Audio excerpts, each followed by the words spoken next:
force between two charges in air. So force between two point charges held in air separated by distance is given by Coulomb's law. Now let us see what is this Coulomb's law. So according to Coulomb's law, the magnitude of force between two point charges is directly proportional to product of the magnitudes of the two charges and inversely proportional to the square of the distance between them. So if Q1 and Q2 are the two charges, point charges separated by distance are held in air or vacuum, then the force between the charges is given by F is equal to 1 by 4 pi epsilon naught. This is the proportionality constant, Q1 Q2 by R square. This is the value of force between them in air.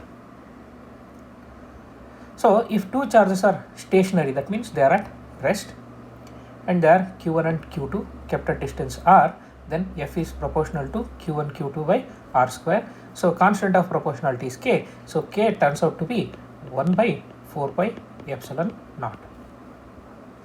So the value of this in SI units turns out to be 9 into 10 to the power 9 SI units. Now to understand this, let us consider a problem. The ratio of forces between two point charges in the two cases when their separation is halved and when it is doubled is. So they have taken 2 point charges.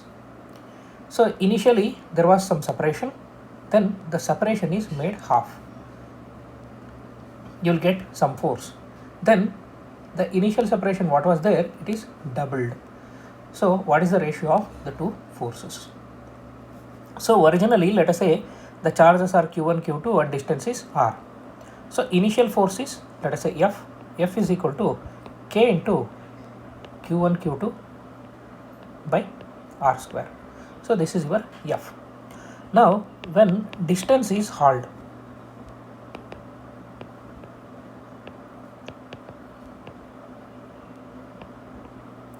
when the distance is halved, R becomes R by 2. So let us say new force is F1. So F1 will be equal to K Q1 Q2 divided by R by 2 whole square. That will be K Q1 Q2 divided by R square. This will become R square by 4. 4 comes to numerator. So this will turn out to be, the entire thing here is nothing but F. So you can write it as 4F. So when distance is halved, force becomes 4 times. Similarly, when distance is doubled, R becomes 2R. So let the new force be F2. That will be equal to K Q1 Q2 divided by 2R whole square. That is equal to K Q1 Q2 divided by 4 R square. Now look at this, except this 4, remaining thing is F. So you can write it as F divided by 4.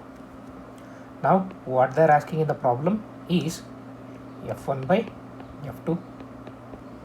So that will be equal to 4F divided by F by 4. So that turns out to be 16. So the ratio of the forces should be F1 is to F2, that is equal to 16 is to 1. So that must be option D.